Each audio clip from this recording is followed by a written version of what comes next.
ભાઈ કાકા, તમે આજે જે તમારી નોટિસ તો આવી એને લઈને આપણે જે કાર્યક્રમ તો બતાવ્યો, સાહેબ તરફથી આપણને સારા જવાબ મળ્યા. અને બીજું કે પ્રધાનમંત્રી આવાસ યોજનામાં તમારા ઘરે સર્વે કરવા આવેલ કોણ આવ્યા હતા? શોકાભાઈ આવ્યા હતા અને રાકેશભાઈ આવ્યા હતા. ઓકે, હવે સર્વે કરી ગયા હતા? સર્વે કરી ગયા બદલ તમારી પાસે કશું માંગ્યું હતું? હા, 500 રૂપિયા માંગ્યા.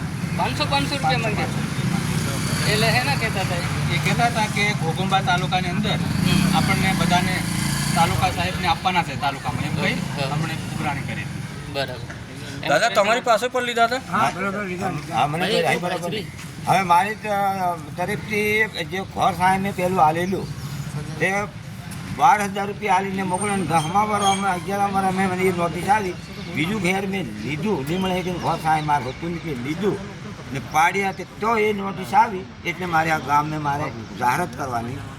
દાદા એમાં જાહેરાત ને શું? અમે જાહેરાત તમે ના પાડી સ્વયંસેવકથી પૂછી શકો છો, કેમ કે તમને એકચ્યુઅલી કઈ હવે મેં આપણે મેં કીધું જાહેરાત પાડતી હોય એટલે મારે બધાને જાહેરાત પાડતી મારા પૈસા મળ્યા નથી ને ઘેરને પછી નોટિસ આવી મેં કેવી રીતે ભર્યું ને 500 રૂપિયા ભર્યા ને જે એ ત્યાંથી ઘર સાઈન આવે બીજા ફોટાથી પાછી નહીં નોટિસ આવી. હવે આ વાતને પૈસાની વાત આવી ત્યારે એ મેં પણ ગામમાંથી જાણ્યું હતું, જેને લઈને મેં સરપંચશ્રીને પણ ફોન કરેલો કે તમારા જે કોઈક સ્ટાફ કે તમારો જે વર્કરો જીઓટેક કરવા આવે છે, સર્વે કરવા આવે છે ત્યારે લાભાર્થી પાસેથી સર્વે કરે છે, ફોટા પાડે છે અને 500 રૂપિયાની માંગ કરીને લોકો આપે છે.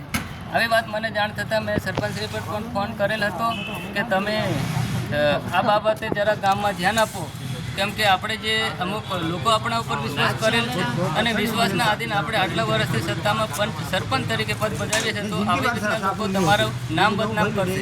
આવી વાત કરવા છતાંય બીજા 2 દિવસ પછી પણ સર્વે કરવા ગામમાં નીકળ્યા હતા ત્યારે પણ લોકો પાસેથી પૈસા 500 ઉઘરાવે છે. હવે એ 500 રૂપિયા ખરેખર લેવામાં આવે છે કે કેમ તેની વિગતે માહિતી માટે અમે કાલના દિવસે તાલુકા વિકાસ અધિકારી એટલે કે ઘોઘંબા તાલુકા વિકાસ અધિકારી ટીડીઓ સાહેબ પાસેથી માહિતી માંગવા માટે ગયેલ, તો ટીડીઓ સાહેબ ચોખ્ખી અને સ્પષ્ટ ના પડેલી કે પૈસો 1 રૂપિયો આપવાનો નહીં આવતો, જેને લઈને અમે આગળનો પ્રોસેસ હાથ ધર્યો. એ અમારા માટે એક જનતા જાગૃત માટે, જનતાને એક જાગૃત કરવા માટે અમે જે પ્રોસેસ કરી અને સમયને ભોગ અમે આપી, એના માટે અમે પોતાના માટે અભિનંદન આપ્યા અને અમને જે આ બધી ટીમ સહકાર આપ્યો એ બદલ એમને પણ ખૂબ ખૂબ ધન્યવાદ.